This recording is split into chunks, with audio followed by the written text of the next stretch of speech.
Hello everyone, एक बार और आप सभी को का स्वागत है। मैं Yadav Ralde, faculty department of physics, inter science college, आपका स्वागत करता हूं एक बहुत अच्छे से गुड मॉर्निंग के विश के साथ।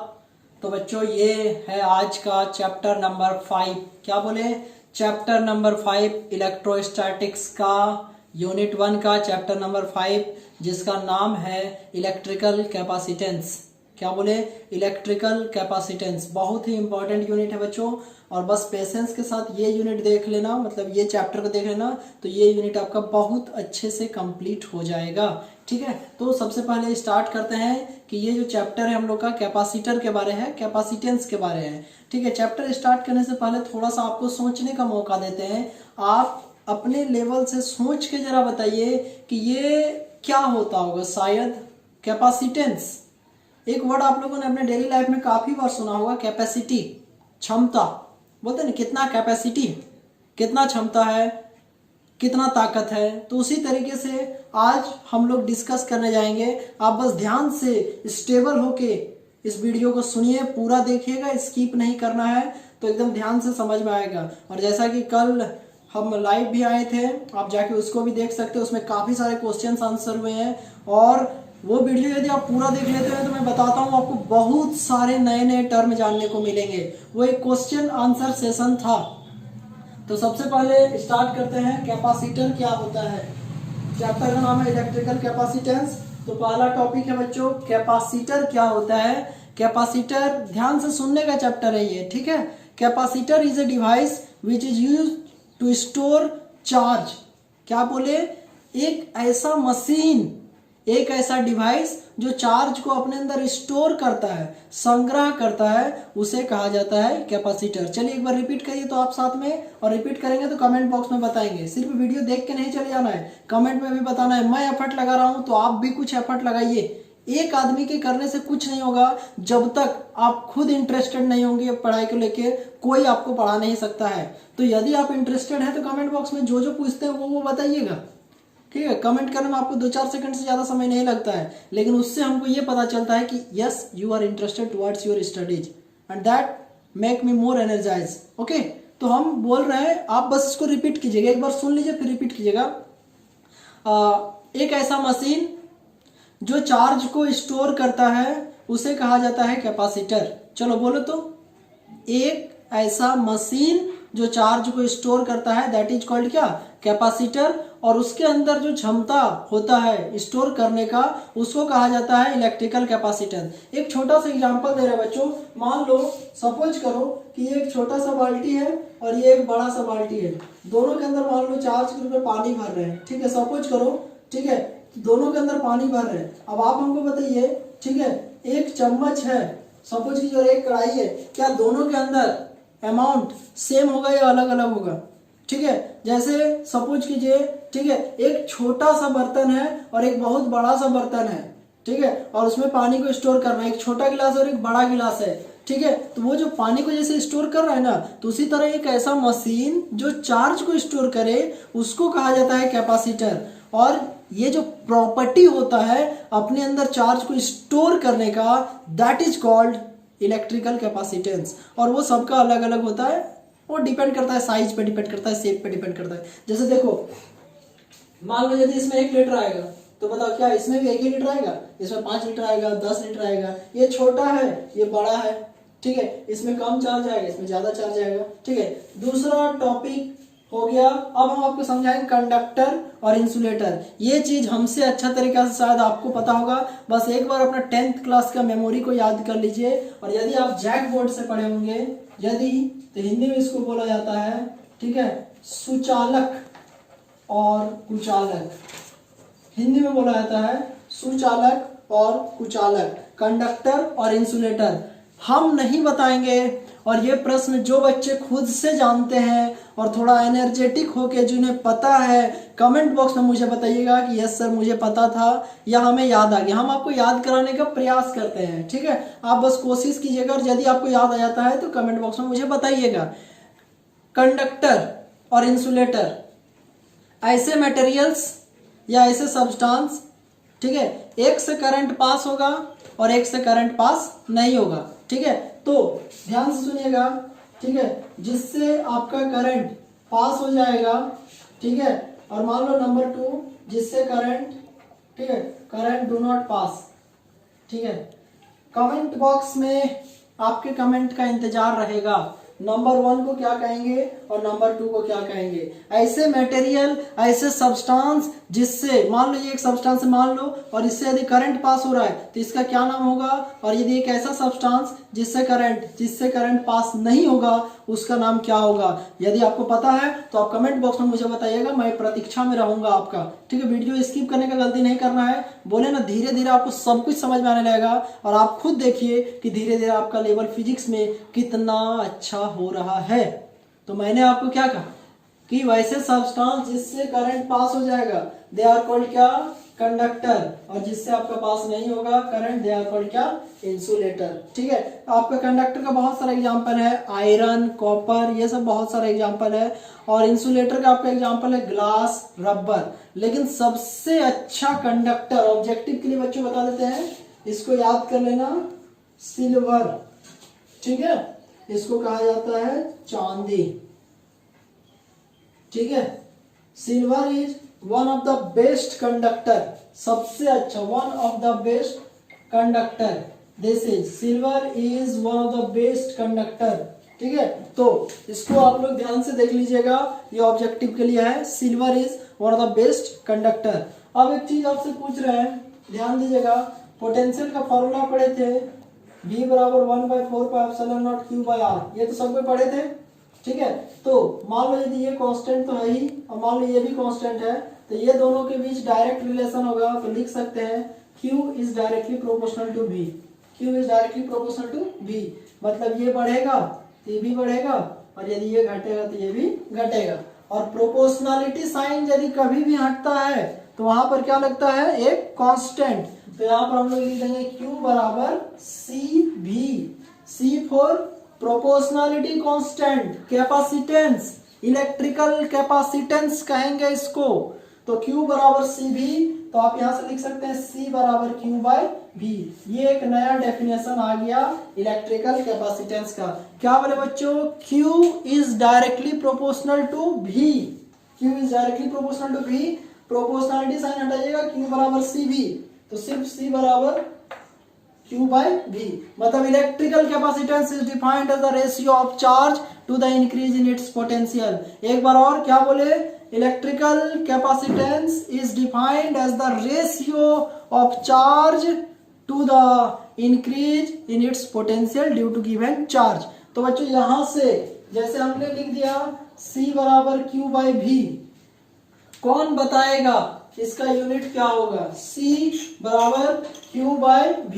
चलो समय दे रहे हैं, जब तक हम इधर क्लियर करते हैं आप बताइए C बराबर Q/V, इसका यूनिट क्या होगा, इसका यूनिट कौन कौन बता सकता है। C बराबर Q/V, इसका यूनिट क्या होगा, जल्दी से बताने का प्रयास करेंगे, और हमें आशा है कि आप बता लीजिएगा।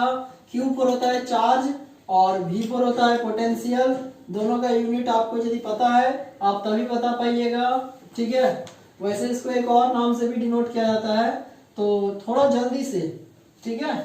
इसका यूनिट क्या होगा बच्चों, तो इसका यूनिट C बराबर Q/V, तो चार्ज का यूनिट होता है कूलाम, चार्ज का यूनिट होता है कूलाम, और पोटेंशियल का यूनिट होता है वोल्ट, ठीक है।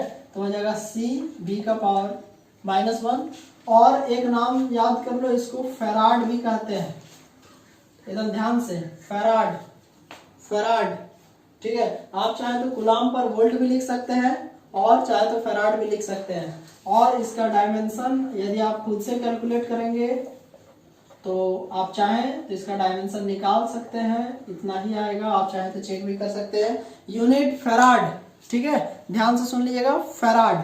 अब कैपेसिटर का साइन, जैसे बहुत बच्चे, आप लोग बताइए इस साइन को क्या बोलते हैं, ये कौन चीज का साइन है, बहुत बच्चों को पता होगा, जिन्हें पता होगा कमेंट बॉक्स में भी कमेंट कर सकते हैं। This sign is called cell, बहुत कोई बोल देता है बैटरी भी, but for your kind information combination of cells is called battery, ठीक है। तो ये, अब बताओ, ये फिगर देखो और ये फिगर देखो, बताओ ये दोनों सेम है कि अलग अलग है? ये दोनों फिगर देखो ध्यान से, ठीक है, ये दोनों सेम है या अलग अलग है? तो ये दोनों अलग अलग है। और मैं आपको बता दूं, इसी को बोलते हैं कैपेसिटर। ये साइन को बोलते हैं, इसको बोलते हैं सिंबल ऑफ कैपेसिटर। ये आपका कैपेसिटर का सिंबल है। ये देखो कैपेसिटर का सिंबल, ठीक है। ये फिक्स कैपेसिटर है। क्या है? फिक्स्ड कैपेसिटर, मतलब इसका वैल्यू चेंज नहीं होगा। और एक हम आपको दिखाएंगे वेरिएबल कैपेसिटर।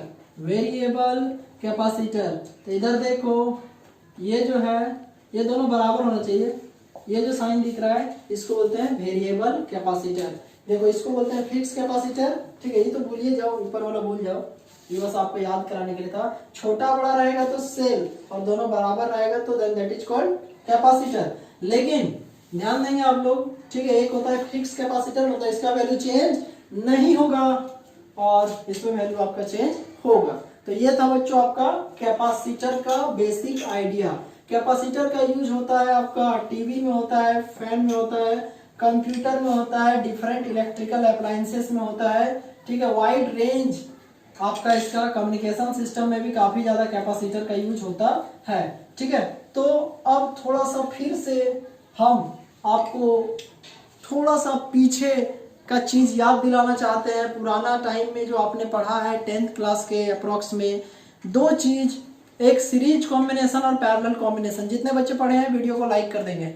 जिनको याद है, दो चीज, सीरीज कॉम्बिनेशन और पैरेलल। याद कीजिए, आपने रेसिस्टेंस के बारे में पढ़ा होगा, सीरीज और एक होता है पैरेलल। ये चीज कुछ याद आ रहा है? सीरीज और पैरेलल। हिंदी में यदि पढ़े होंगे तो इसको बोलते हैं श्रेणी क्रम और इसको बोलते हैं पार्श्व क्रम या समांतर क्रम भी इसको बोलते हैं, ठीक है। 10th क्लास में कुछ याद कीजिए, हम कुछ आपको याद दिला रहे हैं बिकॉज इसके बाद हम डायरेक्ट बताने वाले हैं, ठीक है। चलो देखो, कुछ याद आ रहा होगा, शायद जरूर याद आ रहा होगा। ये याद आया? इसको कौन कॉम्बिनेशन बोलते हैं? सीरीज। ये सब रेसिस्टेंस का तुम लोगों ने 10th क्लास में पढ़ा होगा, सीरीज कॉम्बिनेशन ऑफ रेसिस्टेंस, ये, ठीक है। वही जो R बराबर R1 plus R2 plus R3 आता था ना, बस आपको याद करवा रहे हैं। अभी हम 12th नहीं पढ़ा रहे हैं, अभी पढ़ाएंगे तुरंत, ठीक है। RS मतलब सीरीज में R1 plus R2 plus R3 होता है ना। और याद कीजिए, कुछ ऐसा करके फिगर आप लोग पढ़ते होंगे, कुछ इस तरीके से। देखिए ये कुछ याद आ रहा है?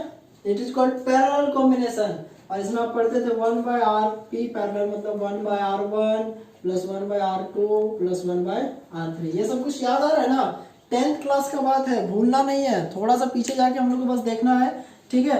बस आपको याद करवा दे रहे थे सीरीज और पैरेलल, बिकॉज अभी तुरंत हम लोग पढ़ने वाले हैं कि एक कैपेसिटर का सीरीज कॉम्बिनेशन क्या होता है और एक कैपेसिटर का पैरेलल कॉम्बिनेशन क्या होता है, बिकॉज फाइनल एग्जाम में आया है। पढ़ाई यदि तुमको बोरिंग लग रहा है तो इतना जान लेना, तुम्हारे लिए सक्सेस बहुत दूर है। जो बच्चा को पढ़ाई बोरिंग लगने लगा और जो बच्चा को पढ़ाई में इंटरेस्ट आ जाता है, जान लेना सक्सेस का द्वार तुम्हारे लिए हमेशा खुला हुआ है। इंटरेस्ट नहीं आ रहा है पढ़ाई में तो तुम सक्सेस का डिजायर करना भी मत, बिकॉज, ठीक है, सफलता कोई 1 या 2 दिन में मिलने वाला चीज नहीं है, बहुत जल्दी नहीं मिलता है। बिकॉज जल्दी मिलने वाला चीज ज्यादा दिन टिकता नहीं है और ज्यादा दिन टिकने वाला चीज जल्दी मिलता नहीं है। तो यदि पढ़ाई में इंटरेस्ट नहीं लग रहा है तो इंटरेस्ट जगाओ, खुद से एक इंटरेस्ट जगाओ। एक मोटिवेशन होना चाहिए तुम्हारे अंदर, एक ड्रीम, एक स्ट्रॉन्ग डिजायर होना चाहिए। क्यों पढ़े, क्या रीजन है पढ़ने का, आखिर हमको क्यों पढ़ना चाहिए, ये जवाब आपको खोजना पड़ेगा। तभी आपको मन लगेगा और पढ़ाई याद होगा। बहुत को बोलता है कि पढ़ते हैं 2 दिन में भूल जाते हैं। जिस समय आपको स्ट्रॉन्ग नीड होगा, बहुत ज्यादा जरूरी होगा, तो तुम कभी नहीं भूलोगे। इसलिए एक जरूरत वाला चीज हम लोग नहीं भूलते हैं। इसी तरीके से बता रहे हैं कि यदि मन नहीं लग रहा है तो मन लगाने का कोई एक रीजन खोजो, क्यों पढ़े, ठीक है। ये सवाल का आंसर खोजेगा, फिर सब कुछ समझ में आएगा और सारा का सारा चीज समझ में आने लगेगा, ठीक है। इसलिए ध्यान से बता रहे बच्चों कि पढ़ाई में मन जरूर से जरूर लगाओ। आगे का टॉपिक यही होने वाला है। रेसिस्टर के बारे 10th क्लास में पढ़े थे ना, अभी कैपेसिटर के बारे में पढ़ेंगे, सीरीज कॉम्बिनेशन और पैरेलल कॉम्बिनेशन, ठीक है। सीरीज और पैरेलल कॉम्बिनेशन के बारे में पढ़ेंगे। तो ध्यान दीजिएगा बोर्ड पे आप लोग, ठीक है। पहले पढ़ेंगे सीरीज और उसके बाद पढ़ेंगे पैरेलल कॉम्बिनेशन, ठीक है। तो ध्यान से चलिए तुरंत पढ़ते हैं सीरीज कॉम्बिनेशन कैपेसिटर्स का, ठीक है। टॉपिक का नाम है बच्चों combination of capacitors, combination of capacitors. Combination का मतलब होता है जुड़ाव, ठीक है। तो नंबर 1 पे हम लोग पढ़ेंगे सीरीज कॉम्बिनेशन। नंबर 1 पे पढ़ेंगे बच्चों सीरीज कॉम्बिनेशन, ठीक है। तो 1 नंबर पे हम लोग पढ़ेंगे सीरीज कॉम्बिनेशन। तो ध्यान से सुनना। मान लेते हैं यहाँ पे देखो दो कुछ कैपेसिटर मान लेते हैं, 2 3, आप चाहे तो ज्यादा भी मान सकते हैं। सब बराबर होना चाहिए, एकदम इक्वल। ये देखो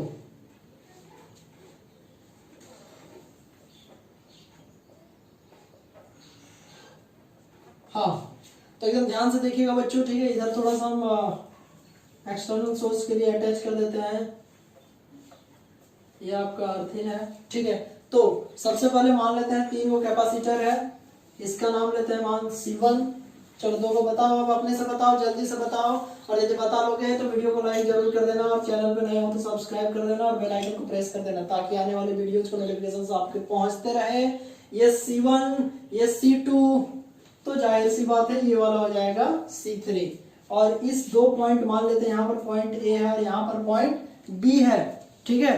तो अलग अलग पॉइंट पे मान लेते हैं, इसका पोटेंशियल है V1 मान लेते हैं, तो इसका पोटेंशियल हो जाएगा V2 और इसका हो जाएगा V3 मान लेते हैं। ये पॉइंट A है और ये पॉइंट B है। तो ये V1 है, ये V2 है और ये V3 है। तो टोटल पोटेंशियल हो जाएगा बच्चों, देखो ये सीरीज कॉम्बिनेशन है, ठीक है। तो V बराबर हो जाएगा V1 plus V2 plus V3। ये समझ में आ गया ना बच्चों, ठीक है। तो एक जगह का पोटेंशियल है V1, एक का है V2 और एक का है V3। तो टोटल पोटेंशियल क्या हो जाएगा, V बराबर V1 plus V2 plus V3। इसके बाद आपका मदद लेने वाले हैं और आपको सिखाने वाले हैं, समझाने वाले हैं। इंटरेस्ट के साथ यदि इतना देर तक वीडियो पे बने हुए हैं तो आगे भी बने रहिए, बिकॉज आगे हम आपसे सीखने वाले हैं। और आप हमको खुद बताइएगा, जैसे बच्चों फॉर्मूला होता है Q बराबर होता है CV, ये फॉर्मूला होता है ना, Q बराबर क्या होता है CV। तो बताओ यहां से V बराबर क्या हो जाएगा Q बाय C, ठीक है। मतलब शांत रहेंगे, ध्यान से सुनेंगे। Q बराबर होता है CV, तो V बराबर क्या हो जाएगा Q बाय C। चूंकि ये सीरीज कॉम्बिनेशन में है, इसलिए सब जगह चार्ज का वैल्यू क्या होगा, सेम होगा। बहुत इंपॉर्टेंट बात, सीरीज कॉम्बिनेशन है तो हर जगह Q का वैल्यू को क्या लेना पड़ेगा, सेम, ठीक है। बिकॉज सीरीज कॉम्बिनेशन में वो वैल्यू सेम होता है, ठीक है। तो V बराबर यहाँ पे बैठा देंगे क्या, Q बाय C। समझ में आ गया, देखो V बराबर Q बाय C। तो देखो V1, चलो बताओ, हम एक बता देते हैं Q बाय C1। ये समझ में आ गया ना, Q बाय C1। चलो बच्चों अगला 2 बताओ खुद से। V2 बराबर हो जाएगा क्या, Q बाय C2। समझ में आया, सीखा, ठीक है। और यदि सीखा है तो बताओ अगला केस में जो क्या हो जाएगा, Q बाय C3। ये समझ में आ गया ना, ठीक है। Q by C is equal to Q by C1 plus Q by C2 plus Q by C3। आप चाहें तो यहाँ पर CS लिख सकते हैं, बिकॉज हम लोग अभी कौन कॉम्बिनेशन पढ़ रहे हैं, सीरीज। तो CS मतलब कौन कॉम्बिनेशन, सीरीज। इसको पूरा ध्यान से देखो और बताओ कौन सा ऐसा चीज है जो सब में कॉमन है। ध्यान से देख के बताओ ऐसा इसमें क्या है जो सब में कॉमन है। तो आपको मिलेगा कि Q सब में कॉमन है, ठीक है। तो हम लोग इस Q को ऐसे बाहर लिख देंगे और यहाँ हो जाएगा 1 by CS is equal to Q बाहर 1 by C1 plus 1 by C2 plus 1 by C3। ये और ये आपका कट जाएगा, तो 1 बाय CS बराबर 1 by C1 plus 1 by C2 plus 1 by C3। This is our required expression for series combination, ठीक है। अब 2017-18 के रेंज में क्वेश्चन आया था जैक बोर्ड में, जो बच्चा ये सीखेगा वही इसका आंसर हमको कमेंट बॉक्स में बताना। फाइनल एग्जाम का क्वेश्चन बता रहे हैं, बोर्ड का क्वेश्चन बता रहे हैं, जरूर से जरूर आंसर करना, ठीक है। दिमाग लगा के आंसर करना, कोशिश करना। कि यदि तीन को कैपेसिटर को सीरीज में जोड़े, क्या बोले एक बार और बोलते हैं कि यदि तीन कैपेसिटर को सीरीज में जोड़ते हैं और तीनों का वैल्यू यदि सेम दिया हुआ है, मान लो C1, C2 और C3, तीन को कैपेसिटर को सीरीज में जोड़ रहे हैं और तीनों का वैल्यू यदि C दिया हुआ है, तो बताइए रिजल्टेंट कैपेसिटेंस कितना होगा। ठीक है, आंसर 4 लिख देते हैं, कमेंट बॉक्स में प्रतीक्षा करेंगे आपके सही आंसर का। ठीक है, क्वेश्चन एक बार और सुन लो। यदि तीन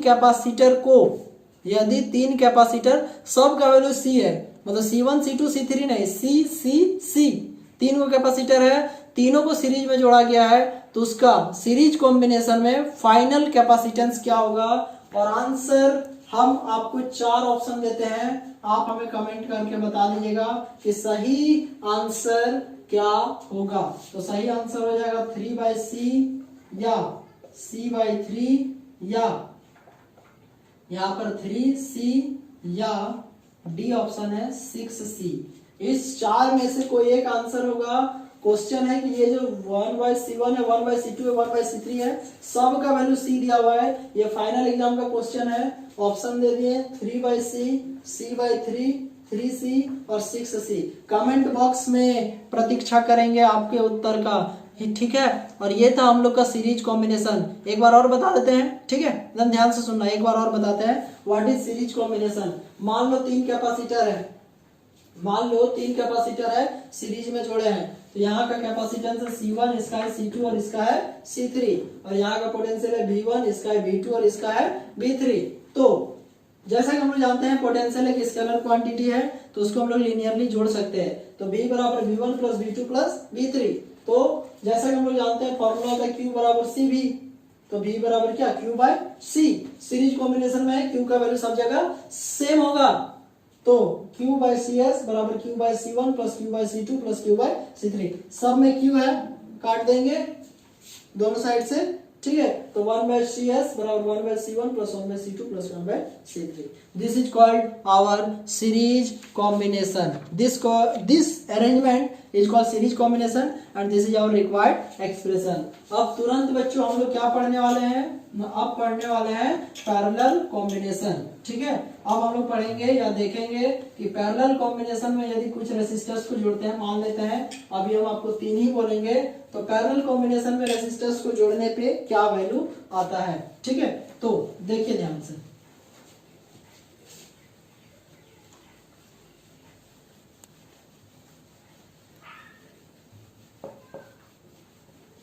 तो यहाँ जहां पर सीरीज कॉम्बिनेशन लिखा हुआ है, इधर हम लिख देंगे पैरेलल कॉम्बिनेशन।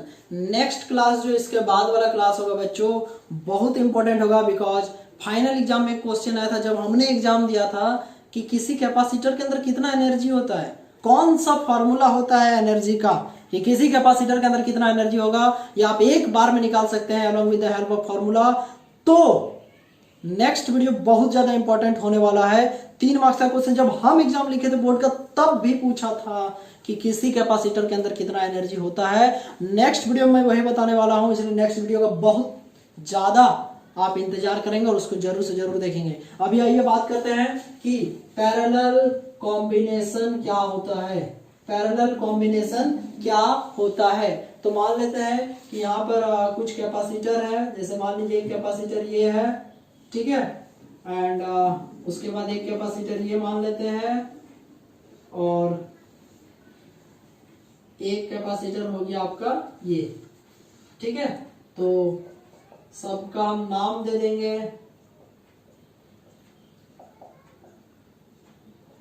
ये मान लीजिए कैपेसिटर है, इसका कैपेसिटेंस C1, इसका है C2 और इसका है C3। यहां तक समझ में आ गया, C1, C2 और C3। और इसके बाद हम क्या करेंगे, इधर से आप अर्थिंग कर दीजिए, ठीक है, और इधर से एक्सटर्नल सोर्स को जोड़ दीजिए। यहाँ पर आपका वैल्यू जाएगा Q1, इधर Q2 और इधर हो जाएगा Q3।